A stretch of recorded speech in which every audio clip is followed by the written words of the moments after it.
Hello there, it's Tania Gabrielle, Wealth Astro-Numerologist, and welcome to Star Codes. This is the Astro-Numerology podcast where we look at an upcoming event in the stars and numbers to decipher the message so we feel uplifted and empowered and move through the event with as much courage, peace, love, and caring as we can. And in this case, we are going to look at a very important event, and they keep piling up. Ever since October, when we had eclipse season, it's just really intensified.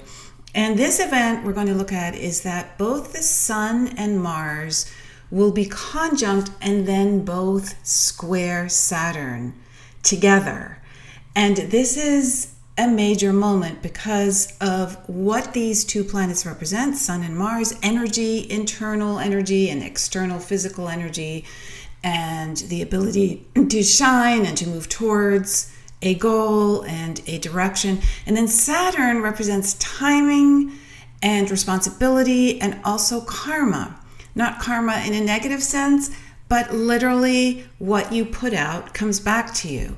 So when we have a square in astrology, a square is very activating. It brings our attention onto whatever it is we must look at.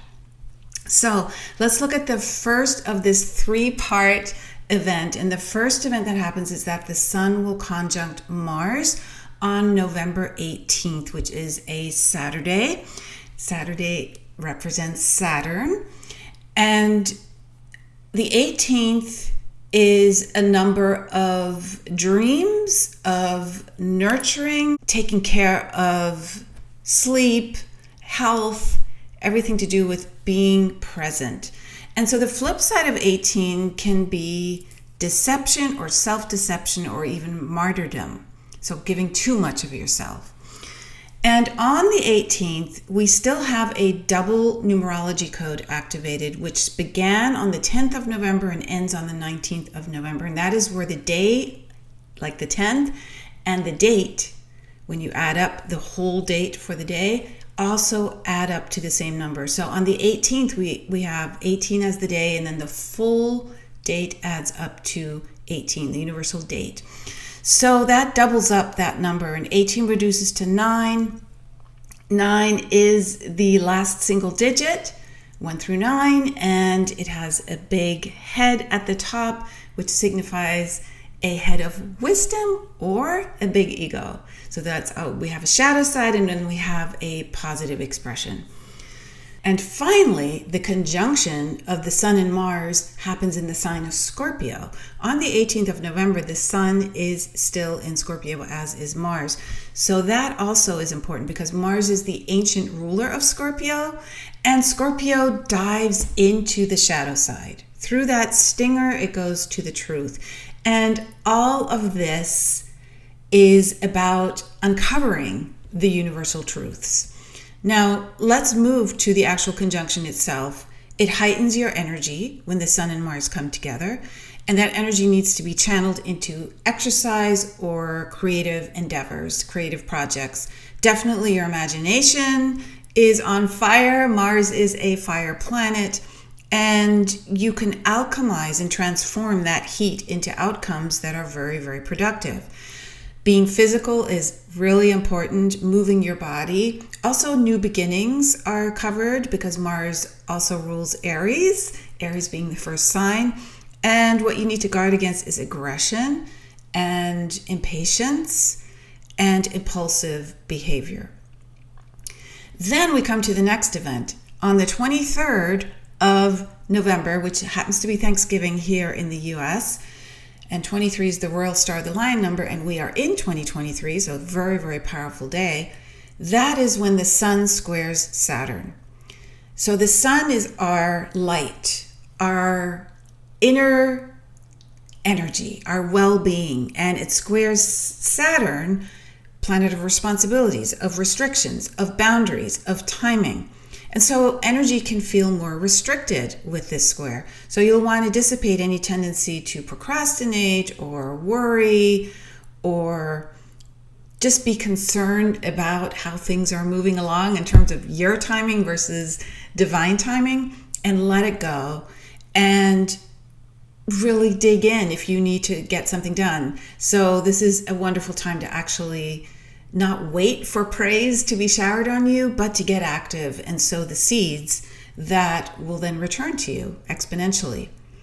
And then finally, on Saturday the 25th, just 2 days later, Mars squares Saturn. We'll get to the degree in a moment.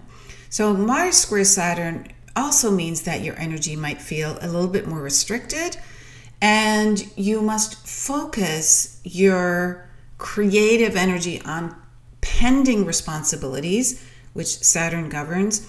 If possible, not start a new project, rather concentrate on pouring your initiative and passion into something you already started or already have. But it is very important to express yourself with a lot of patience, so slowly, taking it one step at a time, which is Saturn's mantra. If you get frustrated, breathe, center your energy before moving forward, and just discover what boundaries you need to set in order to liberate yourself from fear, for example. So it's a good time for preparation and strengthening your inner resolve. Now, the degree number where these squares happen, both for the Sun on the 23rd of November and for Mars on the 25th of November, the squares to Saturn all happen at 0 degrees. Saturn is at 0 degrees Pisces, the Sun will be at 0 degrees Sagittarius on the 23rd, and Mars will be at 0 degrees Sagittarius on the 25th. And so that means they are mutable signs, Pisces and Sagittarius. That means there's a lot of change, transmutation. Mutable signs literally mean that nothing's set in stone. It is moving, it is flexible, it is pliable. So just be aware that you may feel a little bit disoriented. That's okay. The changes that are happening underneath it all are truly doing their job. You just need to be receptive and patient and in an acute state of listening. Saturn, the responsibility planet, the teacher planet, Saturn rules the 10th house in astrology. The 10th house is all about what we're here to do in terms of our divine mission, our work, our career. So when Saturn is this activated, we are looking more closely at the work we are doing in the world. And we need to really stand in our power regarding that mission, that work. So if you're not standing in your power, you're going to be asked to look at what it is that you can shift or tweak or change regarding your actual career, where you're spending your energy, how you're spending it, who you're spending it with.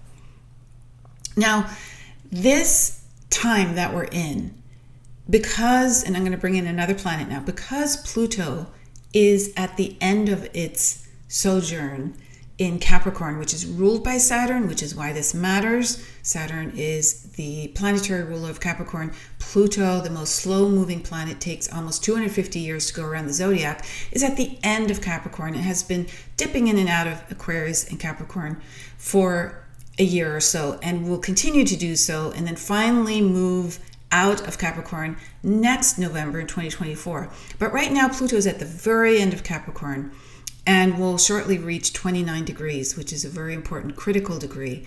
And so this square from Mars and Saturn is bringing into energetic alignment all that which is power related, because Pluto governs power or disempowerment, transformation through deep, deep, deep change, life, death, rebirth. In the end, it always comes down to us, right? We're looking at the collective right now, but it comes down to you and me. And there are those who are in power, who want to remain in power, and they do that by keeping us in fear or attempting to do so, because we don't challenge them when we are in fear. They know this. When we are in fear, we will not stand up and rise up to challenge. That's what fear does. It literally incapacitates your ability to have courage. So we are in the midst of a several year period where these frequencies are coming to the fore. And remember that Mars is all about courage and self-determination. So we began this period that we're in right before the 2020s. The 2020s are really the big decade of the 2000s, the century and the millennium that we just joined. So we began feeling this energy 2018, 2019, and it will continue as we move through the 2020s and really come to a head right smack in the middle, which will be 2025. And that's when all the slow moving planets, from Pluto, the slowest moving, to Jupiter, all will be at 0 degrees entering new signs, which is unheard of and amazing and a huge game changer. And I'll go into that over the next year and also in our 2024 Ultimate Yearly Forecast, which is coming up in December. And I will really dive into this topic because it is so important, because the 0 point really matters in the midst of the most important decade of the century that we're in. So right now we're building up to this 0 point, a celestial event, and those that are in power, who want to remain in power, who have used control and manipulation for a long time, thousands of years, are starting to be really exposed. And that's what Pluto does. Pluto brings it up. Scorpio, which is the sign Pluto rules. Pluto was discovered in the 1930s and ever since then became the ruler of Scorpio. So Mars is the co-ruler. So Pluto is bringing up, dredging up what is unseen. And collectively now, we are in the first century of the 2000s. It is the 21st century. The truth shall set you free in numerology, and it truly is about truth, universal truth, because in order to be free, we have to see clearly first. We can't extricate ourselves from any kind of victimization or enslavement if we can't see what it is. We have to acknowledge it. So it's really the most intense collective therapy healing session that we're in now. And it was forecast in the Astrology Numerology. 2020, the decade we're in, is about perfect vision. So we see everything and it's crystal clear. Everything is becoming crystal clear. What is really going on beneath the surface? And because we're reaching this unprecedented moment that starts at the end of 2024 when Pluto reaches 0 degrees Aquarius and never goes back into Capricorn until, 248 years or so from now, this is going to be a time like no other, and already is. It has begun already. One of the first ways that we rise to a higher frequency, at least during this time, is to first agree to give our power away. Why do I say that? Because it's in order to feel the experience of being powerless, of being disempowered and victimized.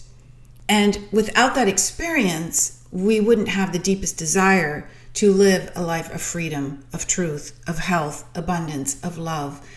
Now, amidst the current events unfolding now, pointing out and bringing to light the manipulation, the deception, the disinformation, the most important thing to understand here is that we're learning to anchor our inner light. So the sun and Mars, the sun is our inner light. Mars is the ability to fire up and have the courage to express it. We are anchoring that courage now.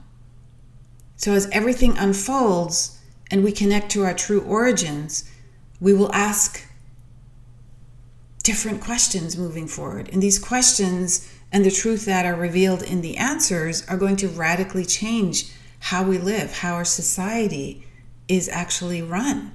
First of all, we have to take our power back, though. Sometimes in order to wake up, we require drama. There's always going to be a certain percentage that wakes up more slowly. They need to be shaken awake, and that is where we are right now. This is for those who are still somewhat asleep or very much asleep. For those who are really awake and aware, it is absolutely vital that we hold the highest resonance for everyone, the highest that we possibly can. We need to be a living example of what is possible. and stay in our heart-centered space, because we've focused too much on action, which is the masculine. We need to, before we act, step into receiving, which is the divine feminine. We have to receive before we act. We have to receive in a heart-centered space before we speak, so that we can be aware of what to act on, how to act on it. And without that awareness, our programming kicks in, and then we just react. We don't act, we react. So that heart-centered space is absolutely key. What is for the highest good of all? We are always divinely guided. We just need to listen. That divine guidance is what we're all building towards. Saturn Square, the Sun and Mars, is truly shaking us, telling us to listen, to be responsible. The greatest responsibility is the divine guidance, and it always recommends to not fight against, but rather to build something towards what we want to see, right? Saturn is the planet of building from the ground up. That's what we need to do, not any more top down. So this focus on building is going to transmute the energy that you have been putting towards fighting. And so we will receive, in the listening to the divine guidance, the actual practical guidelines on how to do this naturally, the building process. So listening closely is absolutely vital. Start by listening to your own needs, because as you nurture yourself, you're going to be more available to others. You can easily share from that space of heart-centered listening and nurturing, rather than taking your own energy and filling up somebody else's and depleting yourself, right? So make sure you nourish yourself during these times. Replenish your natural resources. And to help you with that, I have a free masterclass at spiritualmasteryclass.com. It will help you see how to take your power back. It is designed for these times. Make sure you go and watch it at spiritualmasteryclass.com, and have a beautiful week, and sending you so much love, so much courage, and I'll see you in next week's Star Codes